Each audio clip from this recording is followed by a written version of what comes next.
नाज़रीन आदाब, मैं खालिद शहबाज, आप देख रहे हैं गवाह न्यूज़। ईरान आज 11 फरवरी को इस्लामी इनकलाब के 44वीं सालगिरह मना रहा है। पूरे मुल्क में जश्न का माहौल है। हज़ारों की तादाद में हर उम्र हर तबके के लोग सड़कों और गलियों पर जश्न मना रहे हैं।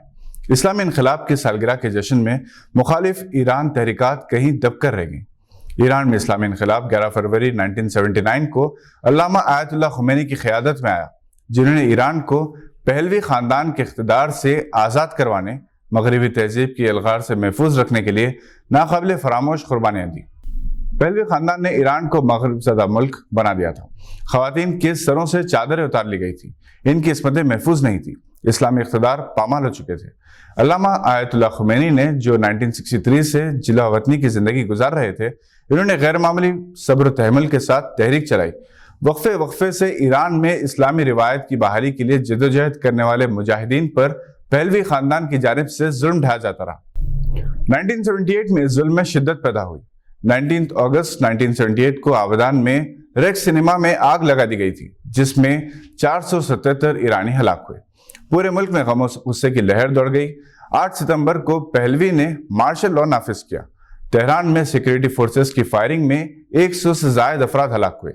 3 अक्टूबर को शाह पहलवी की इमा पर अल्लामा खुमैनी को मुल्क बदर कर दिया गया और वो फ्रांस चले गए, जहां से इन्होंने इनकलाबी तहरीक की क़यादत की और देखते ही देखते ईरानी अवाम का रेशा रेशा इनकलाब से सरशार हो गया। हालात शाही हुकूमत के इख्तियारात से बाहर हो गए। 12 जनवरी 1979 को आयतुल्लाह खुमैनी ने पेरिस में इनकलाबी काउंसिल तश्कील दी ताकि ईरान का इख्तिदार मुंतकिल किया जा सके।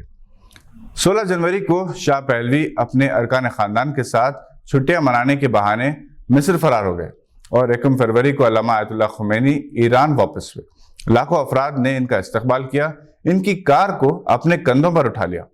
4 फरवरी को अल्लामा आयतुल्लाह खुमैनी ने मेहदी बाज़रगान को अबूरी वज़ीर आज़म मुकर्रर किया। पहले से मौजूद वज़ीर आज़म बख्तियार ने मुल्क भर में कर्फ्यू का ऐलान किया।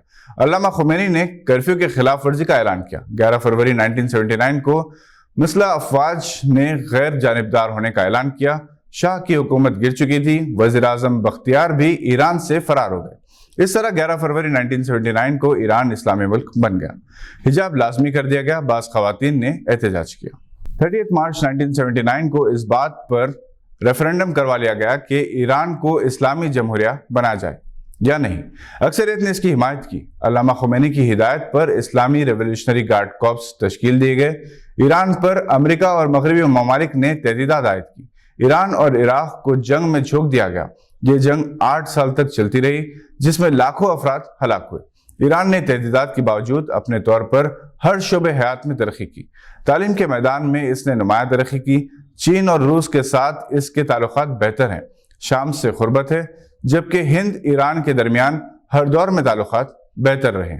हिंदुस्तान को यौमिया 4,25,000 बैरल कच्चा तेल ईरान सरबराह करता है और ईरान की ऑयल एंड गैस इंडस्ट्री में हिंदुस्तान एक अहम इन्वेस्टर है। हिंदुस्तान में 8,000 ईरानी तलबा मुख्तलिफ तालीमी इदारों में पढ़ रहे हैं। हर साल हिंदुस्तान 67 ईरानी तलबा को ICCR, ITEC और कोलंबो प्लान के तहत स्कॉलरशिप देता है। औसतन 40,000 ईरानी हर साल किसी न किसी वजह से हिंदुस्तान का दौरा करते हैं। हिंदुस्तान की बेशतर खूबसूरत और शानदार इमारतें ईरानी आर्किटेक्ट्स की फन का शाहकार है। हैदराबाद और ईरान के सदियों कदीम ताल्लुकात रहे हैं। हैदराबाद के आर्किटेक्ट मीर मोमिन असरवात थे, जिनके नाम से दायरा मोमिन है। वो चार मीनार के भी आर्किटेक्ट थे। हैदराबाद में कभी ईरानी होटलों की हसरत हुआ करती थी। हैदराबाद में ईरानी चाय, हलीम और बिरयानी को मुतारिफ करवाने का इन्हें एजाज हासिल है। मिसेस शिरीषा राघवेंद्रा को एसपी इंटेलिजेंस मुकर्रर किया गया है। एक फर्शनास मेहनती खातून पुलिस ऑफिसर की हैसियत से मशहूर मिसेस शिरीषा को 2022 में बेस्ट पुलिस ऑफिसर करार दिया गया था, जब वो शी टीम्स की एडिशनल डिप्टी कमिश्नर थी। मिसेस शिरीषा ने JNTU से इलेक्ट्रॉनिक्स एंड कम्युनिकेशन में बीटेक किया। 4 साल तक यूरोप में विप्रो और नोकिया के लिए काम किया और फिर हिंदुस्तान वापस आने के बाद पुलिस से वाबस्ता हुई। वे खैराबाद और संगारेड्डी की DSP रही। इन्होंने जराइम के खात्मे, खवातीन की सेफ्टी के लिए गैर मामूली इक़दाम किए। इनके दौर में शी टीम्स ने खवातीन के साथ नाजेबा सलूक करने वाले हजारों अफराद के खिलाफ मुकदमा दर्ज किए थे। तेलंगाना में जिद्दत और तनों पसंद स्टार्टअप्स तालीम याफ्ता हुनरमंद नौजवानों का मुस्तकबिल हैं, क्योंकि स्टार्टअप से ज्यादा रोजगार के मौके पैदा होते हैं। یہ بات تلنگانہ کے principal secretary mister Jayesh Ranjan IAS نے کہی. وہ Muffakham Jah college of engineering and technology میں SU نالج ہب کے افتتاح کے بعد مخاطب تھے. انہوں نے کہا کہ یہی ہمارا مستقبل ہے. اسٹارٹ اپس اور نالج ہب کے بغیر ہم دوسروں سے پیچھے رہ جائیں گے. مسٹر جیش رنجن نے کہا کہ اسٹارٹ اپ کی دنیا میں رفتار اور چستی پھرتی کی اہمیت ہے کیونکہ یہ مسابقتی دور ہے. شہر حیدرآباد اور ریاست تلنگانہ دونوں ہی تنوع پسندی کے لیے سازگار ہیں.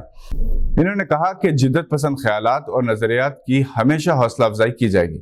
انہوں نے اس خان کا اظہار کیا کہ SU نالج ہب خانگی اداروں کے لیے ایک ماڈل سینٹر ثابت ہوگا.